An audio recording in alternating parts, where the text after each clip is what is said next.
Alright, picture this, the epic showdown between Spider-Man and the Green Goblin reaches its thrilling conclusion, and it's exactly the ending Norman Osborn deserves. Amazing Spider-Man number 54 delivers on every level, wrapping up the saga of the Spider-Goblin in a way that's both unexpected and perfect. So, let's dive into it. Writer Zeb Wells is nearing the end of his run on Amazing Spider-Man, and he's pulled out all the stops for this penultimate arc. For a while now, we've seen Norman Osborn trying to reform himself, his sins embodied by his Green Goblin persona having been drained away, leaving behind a kinda good guy Norman. But, as you might guess, the sins of the past have a way of catching up. Spoilers ahead for Amazing Spider-Man number 54, just a heads up. When we last checked in, Peter Parker was possessed by the Green Goblin's essence, transforming him into the Spider-Goblin, while Norman Osborn had been skewered by a spear imbued with the Green Goblin's personality. Talk about comic book science at its finest. The issue, brought to life by Zeb Wells, artist Ed McGuinness, inkers Mark Farmer, Mark Morales, and Wade Von Graubadger, colorist Marcio Menes, and letterer Joe Caramagna,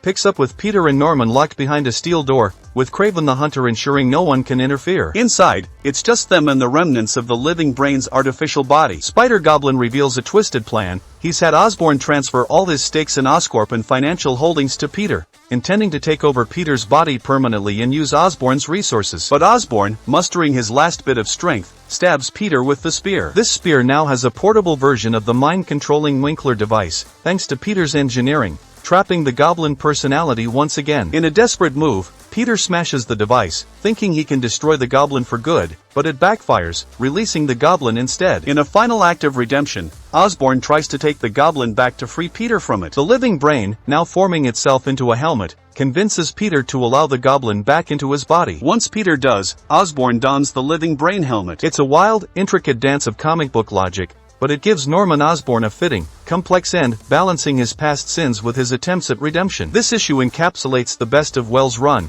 delivering a conclusion that's both satisfying and true to the characters we've come to know so well. Meanwhile, have you heard the latest about Lanterns? New details are emerging about when production will kick off and what DC Studios has in store for casting Hal Jordan. Last month, it was announced that DC Studios' Lanterns received an 8-episode, straight-to-series order from HBO. It's no longer just a Max streaming exclusive. This looks like the Green Lantern reboot we've all been eagerly waiting for over the past decade. Chris Mundy, known for True Detective, Night Country, is stepping in as showrunner and executive producer, co-writing Lanterns with Damon Lindelof from Watchmen and comic book writer Tom King, who penned Supergirl. For those who might not have been following the developments, understandably, given the numerous iterations since 2011, Lanterns will focus on new recruit John Stewart and seasoned Lantern Hal Jordan. These two intergalactic cops find themselves embroiled in a dark, earthbound mystery as they investigate a murder in the American heartland. According to Nexus Point News, production on this long-anticipated reboot is set to begin in January 2025 and will continue through June. This timeline suggests we might see a premiere in late 2025 or early 2026. Originally planned to shoot in the UK,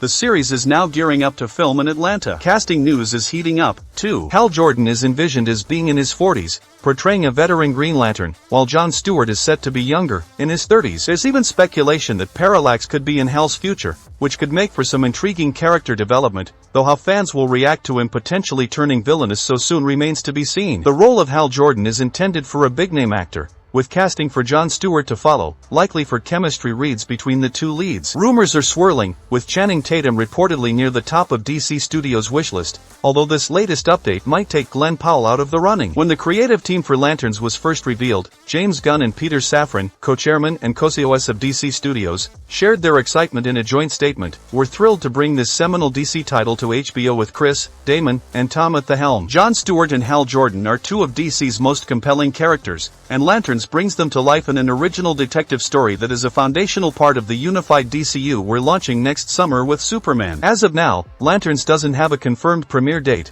but with all these exciting updates, it's shaping up to be a pivotal addition to the DC universe.